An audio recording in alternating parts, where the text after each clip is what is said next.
Hey, folks, Erick Stakelbeck here. Welcome to a Friday edition of the Watchman Newscast live stream. Look, we've got something to talk about pretty important, a significant terror attack in Tel Aviv overnight. Now, sadly, you may be watching and say, a terror attack in Tel Aviv, a terror attack in Israel. It's a horrible thing. But, Erick, we're not really surprised by it. It's sadly a How much did comparison? fairly regular occurrence that this happens.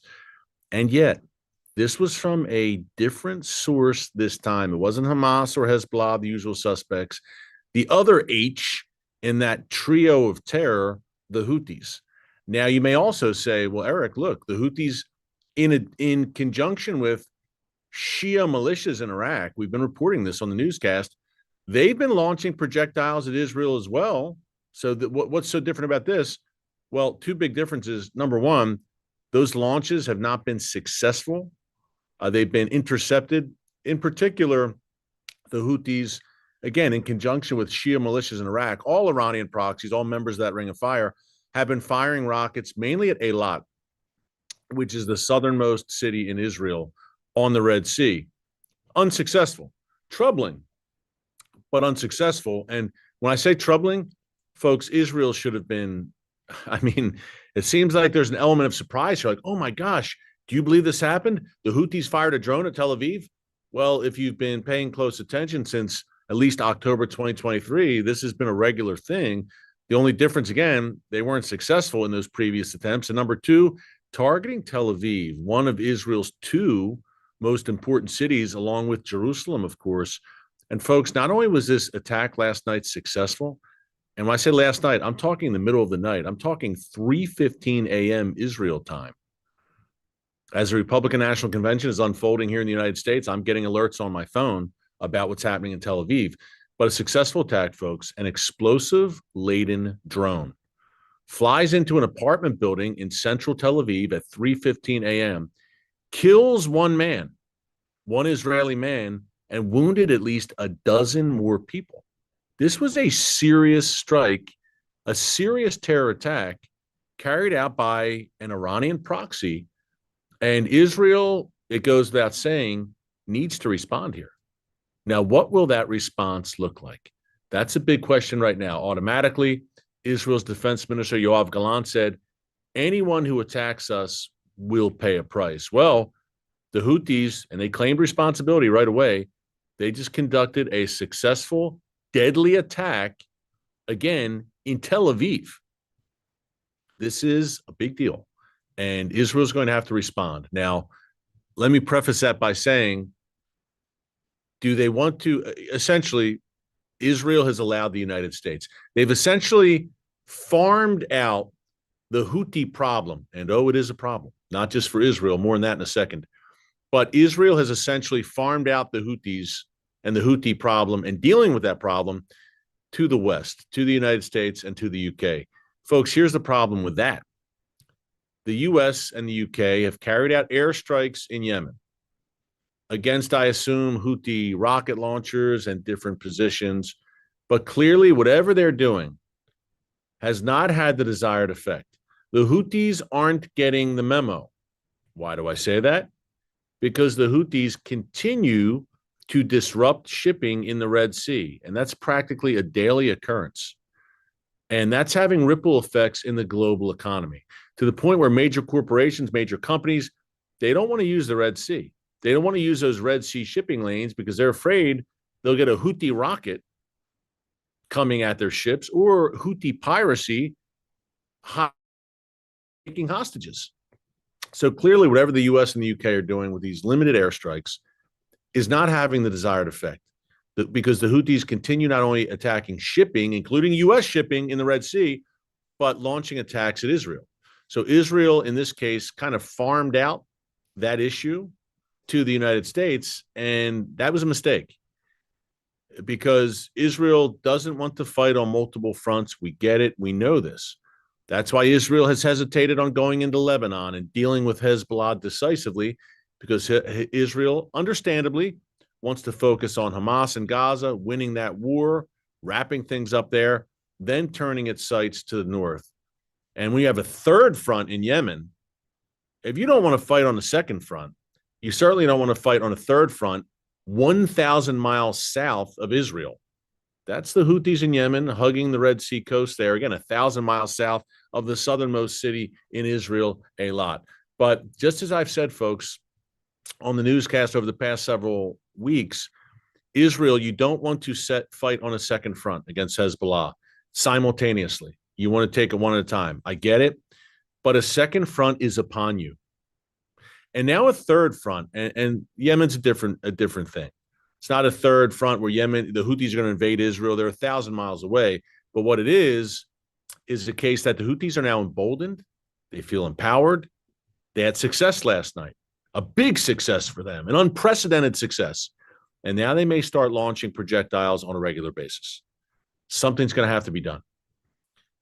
So a third front, in a limited way, but a third front nonetheless, is upon Israel. The second front, in the form of Hezbollah to the north, that's a front, folks. That's a war right now. Now, everyone says, well, it's a low-intensity war. Seems pretty intense to me when Hezbollah's launched 5,000 at least rockets since October 8th and killed Israeli civilians and soldiers and evacuated some 80,000 Israelis from their homes in northern Israel. So now we have to watch Yemen as well. And Israel want to ignore it and say, oh, the Houthis, let the U.S. deal with them. Guess what? The U.S. under Joe Biden just wasn't up to the task, the U.S. military. It is up to the task 110%, but not when it has weak and feckless leadership, which isn't using it in the right way.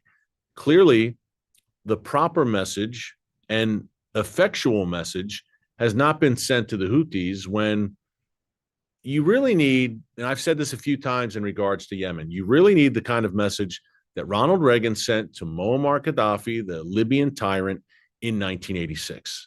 And what was that message? Well, he bombed Gaddafi's imperial palace and killed a few family members.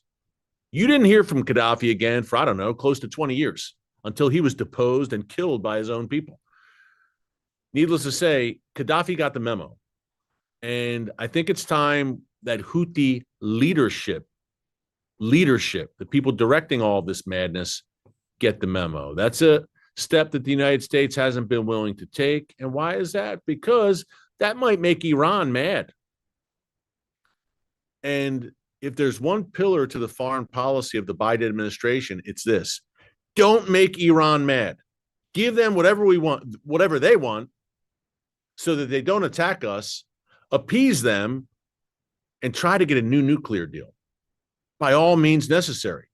So when your philosophy and your foreign policy stance is that, you're probably not going to make decisive moves against the Houthis in Yemen, which leaves Israel once again with the task of dealing with the Houthis. Now, to me, a major blow against the Houthis sends a message to the Iranian regime. Just as the blow in Gaza, crushing Hamas and Islamic Jihad, have sent a message,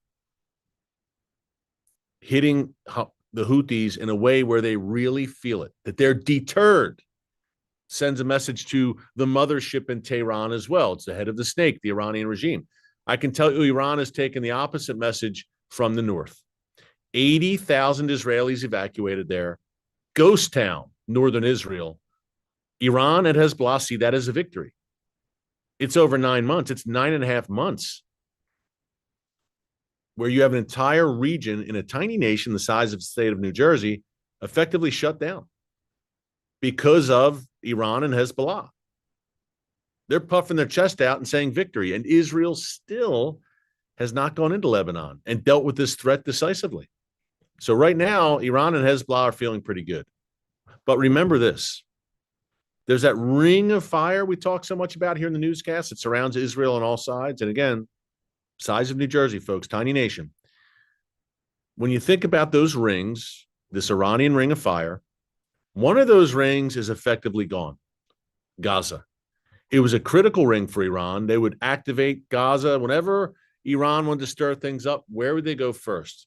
They've held Hezbollah in reserve for larger wars to come. That's the crown jewel. But they had no hesitation in offering up Hamas and Islamic Jihad. Hey, Hamas, Islamic Jihad, start something with the Zionist entity, as Iran would call it, and just stir things up. So Hamas and Islamic Jihad did that every few months. And now that option's gone because they're in their death throes in many ways. They're still able to cause some damage, no doubt. But folks, they've been on the run since October 7th. Some 60% of all Hamas fighters killed, thousands of them. Rocket launchers destroyed. A trickle of rockets still coming out of Gaza, but not many. They've been largely defanged, not completely crushed. By the way, Mohammed Deif, it looks more and more like that Hamas kingpin, the military leader for Hamas in Gaza, is gone after Israel took him out last weekend. It looks like that was a successful strike. Again, we don't have the full confirmation yet, but it's looking more and more like he's no longer with us. So Iran, which could always count on Gaza to be a thorn in Israel's side, it now doesn't have that option. They've lost Gaza. They've lost a ring on the Ring of Fire. Again, they've held Lebanon in reserve. They've held Hezbollah in reserve. They don't want to lose that ring. That's their most important ring, southern Lebanon. Hezbollah, some 150,000 at least rockets and missiles pointed at every inch of Israel. Tens of thousands of well-trained, battle-hardened foot soldiers. Hezbollah is more powerful than most militaries in the Middle East, including the Lebanese army inside Lebanon, which is Hezbollah's home base. So there's another ring, though, that is kind of ripe for the picking, and that could be the Houthis. You destroyed one ring, Gaza. You didn't destroy Gaza. You destroyed the terror groups that comprise that ring. They destroyed Gaza, Hamas. So that ring's gone. Lebanon, tougher task, but that's coming. What about Yemen? What about the Houthis? It depends on how Israel responds. That ring should have been eliminated months ago by the United States and the UK. It's a disgrace that it hasn't been. How heavy does Israel strike back? What kind of message does Israel want to send? What do you think? We've got a lively chat here. By the way, let me take a breath. We're doing a little bit of Q&A at the end of this live stream. Here is your call to action, folks. Send along some questions. Our trusty producer, Daniel, will get your questions. He will send them to me. We're going to answer some questions before we wrap up this live stream on a Friday. So please send along your questions. Second point, please subscribe to the Watchman News channel right here on YouTube. Click the notification bell so you get alerts every time a new video is posted, folks. As you see, the Middle East never sleeps. And although the world's focus is fixated on the United States, and rightfully so, and not surprisingly, with the Republican National Convention, mine was too this week.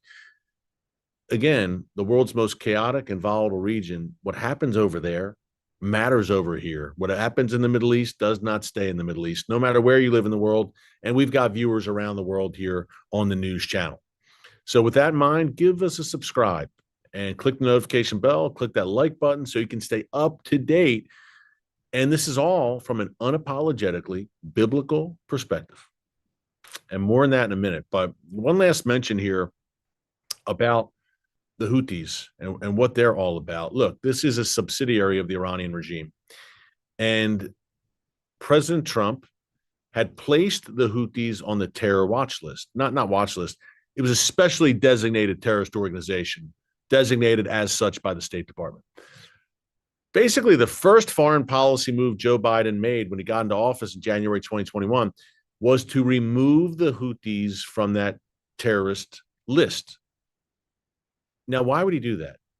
It was an immediate, again, he just entered office, January 2021. It was an immediate message to the Iranian regime that, hey, we want to make nice with you. We want to make nice with you so badly that we're willing to remove one of your proxies, the Houthis, from the terrorist list. Well, how did that pan out? Now, they were redesignated a few months ago, a little late in the game now. The Houthis and the message they received from the Biden administration was not, wow, they removed us from the designated terrorist list. Now we're going to behave ourselves. No, the message was, wow, they removed us from the designated terrorist list. Now we're going to attack even more. They must be scared and weak. Now we're going to push forward even more. And that's exactly what happened. Weak men create hard times. And speaking of which, Joe Biden may not be long for the office if reports are true that he's now considering stepping down after resisting calls in the Game of Thrones that's unfolding right now in D.C., resisting calls to resign, or shouldn't say resign, not run again in November. So, folks, we may have an answer by the end of this weekend, according to some reports. Who knows? Maybe next week, who knows? But people I speak to, D.C. insider types, seem to think that Biden's not going to run again in November. He ultimately won't be the candidate. Anything can happen. I wouldn't take that to the bank 100%, but it looks unlikely now that he'll be the candidate, which means Kamala Harris, commander-in-chief, someone who has made some pretty anti-Israel comments, which we reported here on the newscast. But in the meantime, as the Democrat Party is just in total disarray right now and tries to sort itself out and what it's going to do in November, Donald Trump gave a speech last night at the Republican National Convention in which he talked about Israel. Since we're talking Middle East today, I could expand more on his speech. And by the way, I do, folks, on Stakelbeck Tonight, my nightly show. Remember, every weeknight, Monday through Friday on TBN, 7:30 p.m. Eastern Time with the re-air at 10:30 p.m. Eastern Time. Every night we're coming to you, Monday through Friday. And on tonight's episode on TBN, I talk about the spiritual dimensions of Trump's speech. I won't go much further, just to tell you, look, I've been shot. I've got a bullet in my hip. I was beat nearly half to death with a baseball bat growing up in Philadelphia. Bad things happened. Twice I was nearly killed. Near-death experiences. Bad things happened. And then God worked it all for good. That's why I'm sitting here right now. So my message was, look, Donald Trump nearly killed. If he didn't turn his head slightly at the last possible millisecond, he'd be dead. And he knows that. So I was watching very closely this week to see his reaction. A lot of people close to him have said throughout the week he's a changed man. I know I was after my own near-death experiences. I came to Jesus. Literally, it was a come to Jesus moment. God spared my life. Ronald Reagan, 1981, took a bullet near his chest. Touch or go, he survived. He wrote in his diary afterwards that he would now dedicate his life and presidency to God Almighty. Changed man, and God honored that. He honored God. God honored him. Reagan went on to lead America to a great period of prosperity and to win the Cold War over the evil, atheistic Soviet Union. What about Donald Trump now? He acknowledged God last night and God's hand in his survival. I talk more about it tonight on Stakelbeck Tonight. Again, 7:30 p.m. Eastern, re-air at 10:30 p.m. Eastern Time on TBN and the TBN app. Check that out. Okay, in the meantime, Trump also mentioned in the speech, he hit a lot of different stuff, which I unpacked tonight, but Israel, two things, folks, of note for our viewers right now. Number one, he talked about the hostages. Remember, there are 5 U.S. citizens. If you're an American like me, there are 5 U.S. citizens still in Hamas captivity. And Trump said, look, if they're not released, there's going to be big trouble when I get in office for Hamas, for Iran, by extension, the head of the snake. So they're taking notes. They don't want Donald Trump back in office, needless to say. It reminded me of 1980, 81, obviously the hostage crisis in Iran, dozens of Americans held hostage. The day Ronald Reagan gets in office, he's inaugurated, Iran releases the hostages. Peace through strength. They respect strength. Tyrants, tyrannical regimes respect strength. And Trump laid a shot across the bow last night and said, when I get in office, a new sheriff's in town, you better release the hostages. Also, he talked about, this was fascinating, folks. I'm surprised more people aren't talking about this today as they debriefed the whole speech last night, the RNC. He talked about building an American Iron Dome to cover the entire United States. And I mentioned Ronald Reagan a second ago. Trump referenced Reagan's Star Wars plan in the 1980s, where, look, we'd have basically systems, missile defense systems in space that could shoot down incoming nuclear missiles. And Trump talked about this last night at a speech. We've got a clip here. Take a look. We will replenish our military and build an Iron Dome missile defense system to ensure that no enemy can strike our homeland. And this great Iron Dome will be built entirely in the USA. We're going to build it in the USA. And Wisconsin, just like I gave you that massive ship contract, and you're doing a very nice job, Governor, right? And it was a big contract that everybody wanted. I gave it to Wisconsin, but we're going to have a lot of that built right here in the state of Wisconsin and all other states. Israel has an Iron Dome. They have a missile defense system. 342 missiles were shot into Israel, and only one got through a little bit. It was badly wounded. It fell to the ground, but most of them are. And Ronald Reagan wanted this many years ago, but we really didn't have the technology many years ago. Remember, they called it Starship, spaceship. But now we have unbelievable technology. And why should other countries have this and we don't? No, we're going to build an Iron Dome over our country, and we're going to be sure that nothing can come and harm our people. And again, from an economic development standpoint, we're going to make it all right here. No more sending it out to other countries in order to help. It's America first. America first. Folks, fascinating, right? Absolutely fascinating. I mean, Donald Trump, I don't think I've heard him talk about this before, but he's saying if I get back in office, we're going to build an American Iron Dome. Now, this is not surprising in the sense that the U.S. has helped fund Israel's Iron Dome over the years. But an American Iron Dome, I think it's a wise move. I'm sure he'll be ridiculed. I remember Reagan during the 1980s was ridiculed by Democrats and ridiculed by the mainstream media. Some things don't change. The more things change, the more they stay the same, right? You can expect if Trump gets in office and pursues this track, an American Iron Dome, the mainstream media and the Democrat Party, which is much more radical, left-wing, and off the rails today than it was in the 1980s, are going to be vehemently against this. And they want to take all those funds. Look, Reagan led a massive military buildup. He essentially outspent the Soviet Union in many ways. Communism, socialism doesn't work. As Margaret Thatcher once said, the great British Prime Minister, you eventually run out of other people's money. That's socialism in a nutshell. And that's what happened to the Soviets. And Trump sees the gathering storm against the United States. We've talked about it often, and against the free world, no matter where you are in the world, led by China, Russia, Iran, North Korea. Sees their massive military buildups. And he says, we got to do something.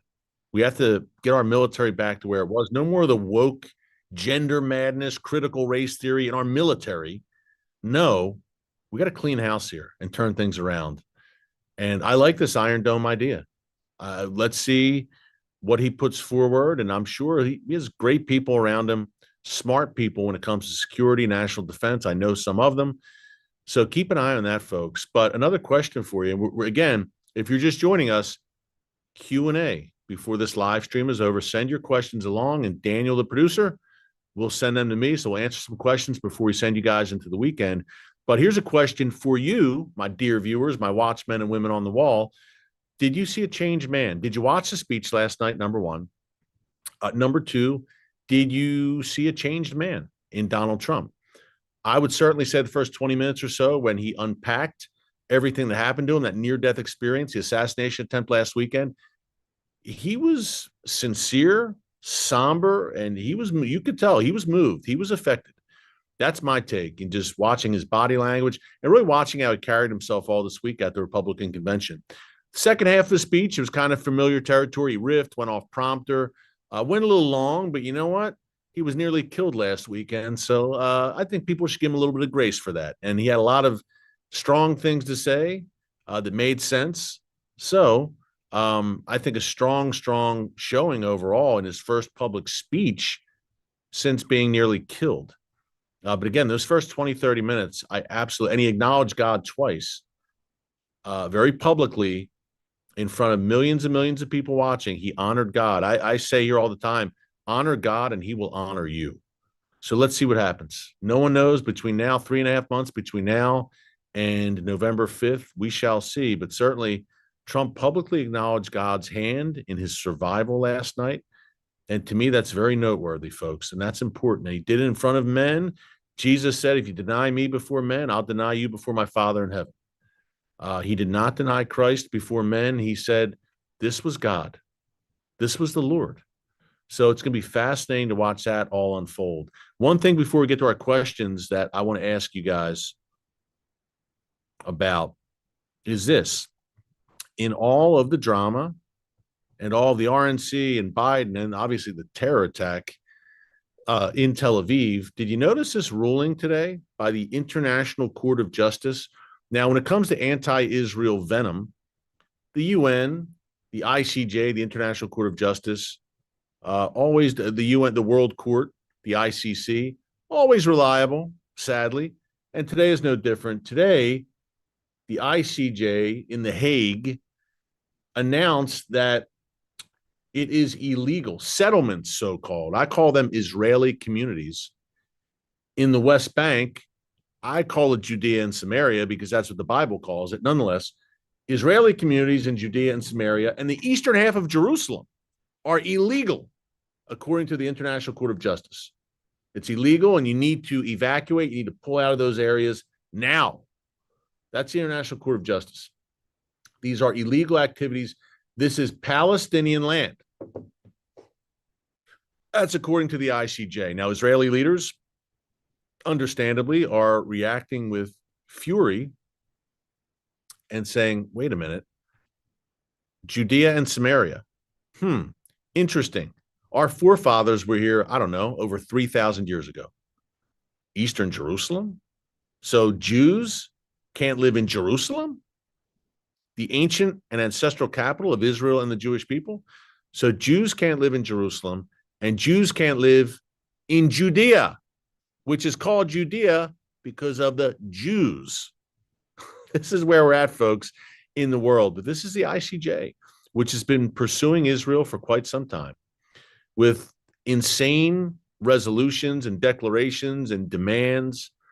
So now Israel has to, again, fight the fight. And they call it hasbara, public relations, the Hebrew word. They have to fight the good fight now and now defend things that are obvious to you, most of my viewers, and certainly to me, that, Jews should not only live and prosper and thrive and build homes in Jerusalem and Judea and Samaria, where, again, their forefathers lived over 3,000 years ago, but I'll take it a step further. Jews should be able to live anywhere in the world. Wherever they want, they should be able to live. Certainly in their ancient ancestral homeland. But the world doesn't see it that way. The world wants Israel's the size of the state of New Jersey. The world wants Israel to be roughly the size of Delaware or Rhode Island. If you don't live in the United States, that's even smaller than New Jersey, and that's small. That limited parcel of land is all the Jews deserve, according to the world, the international community, quote unquote. So, folks, pray about that. And let's look at some questions real quick. Let's answer some. What do we have from our brilliant audience? Let's see. Nathan N. asks, what did you think of the UN's ruling today? There you go. I just answered that, Nathan. CW2 asks, is the U.S. getting Israel the weaponry they need, or is the administration still delaying shipments? Great update here. CW2, great question. Still delaying shipments of larger shipments of heavy bombs, precision bombs. The Biden administration has been so adamant that Israel is killing civilians.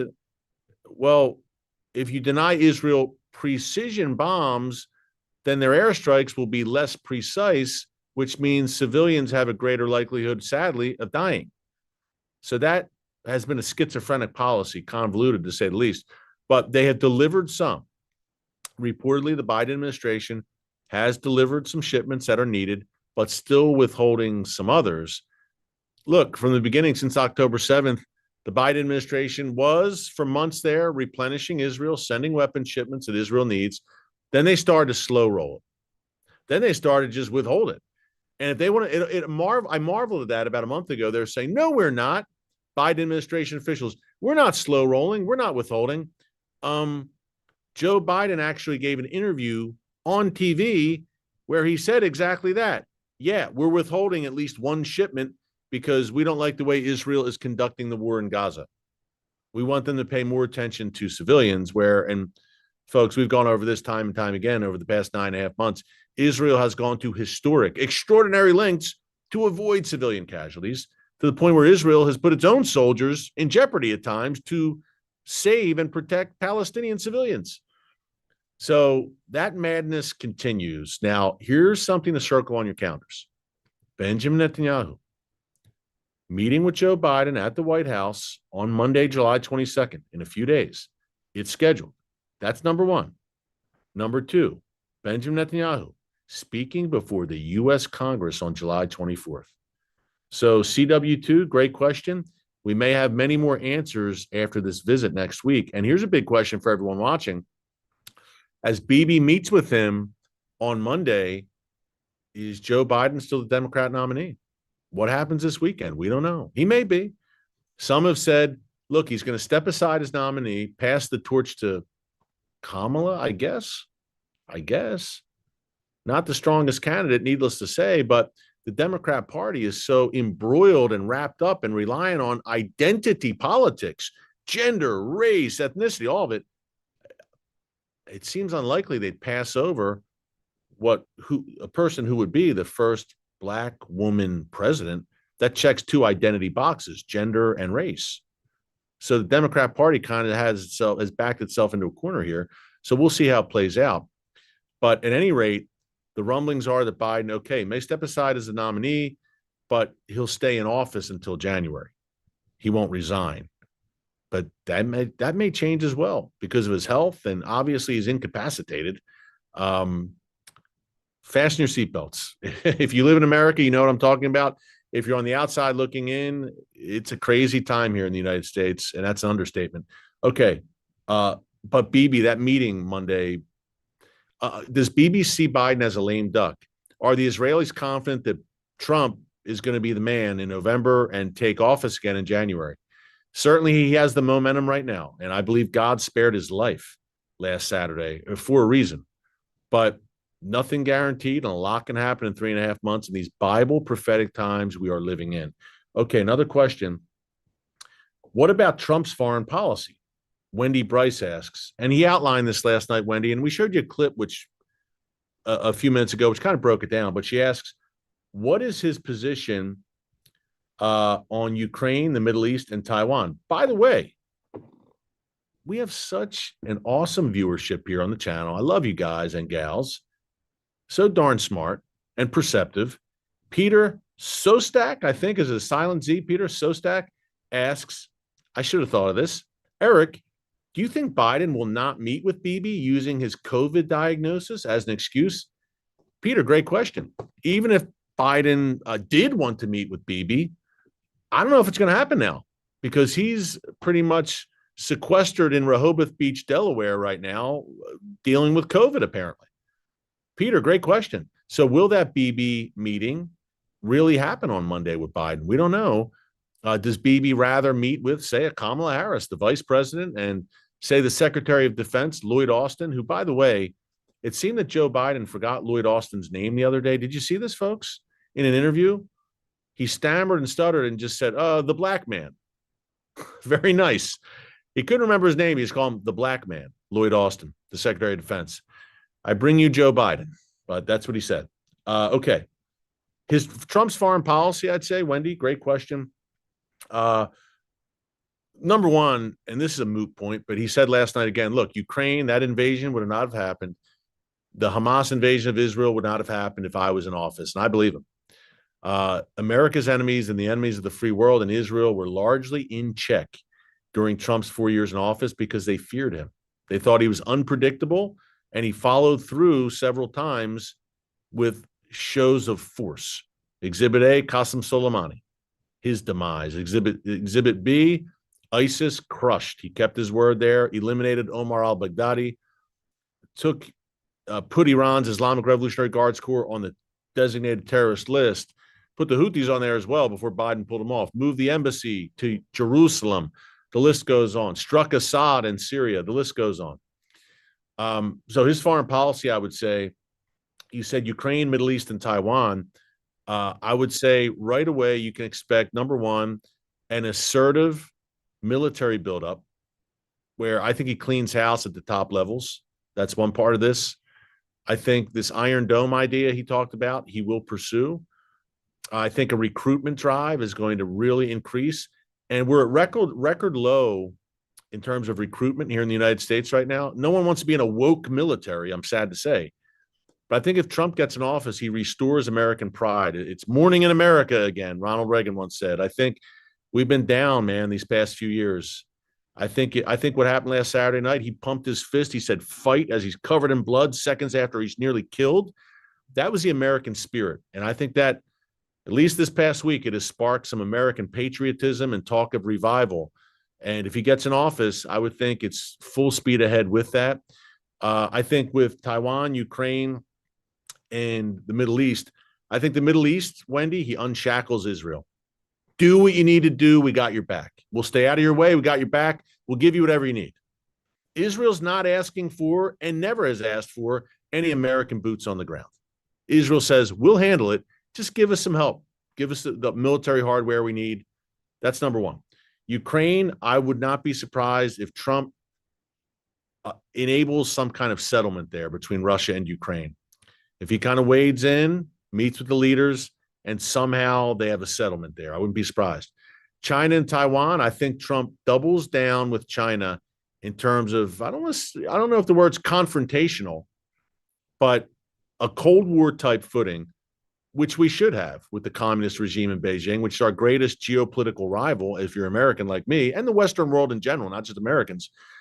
Look, Reagan, Soviet Union, Reagan said, tear down this wall. We're going to bring down the evil empire. And he didn't do it militarily. He built up the military, sent a message, supported the enemies of that empire. So I think Trump, a Cold War style policy in this new Cold War, let's face it, that America and communist China have right now. So a lot to unpack there. And we shall see, folks. Keep it all in prayer.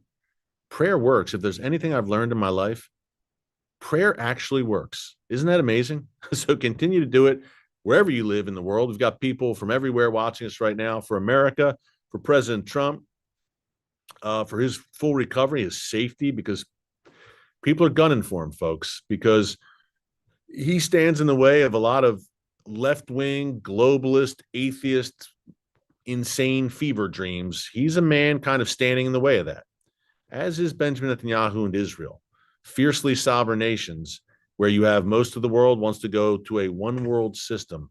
Again, prophetic times, Bible times that we will talk more about next week. Great questions, everyone. God bless you guys. Have a great weekend. And remember, never hold your peace. Hey everyone, thanks for checking out the Watchman Newscast. Make sure you hit the subscribe button so you never miss an upload, and tap the bell icon so you're notified every time a new video is posted. And don't forget to share your thoughts, insights, and comments below. Thanks for watching. We'll see you back here tomorrow.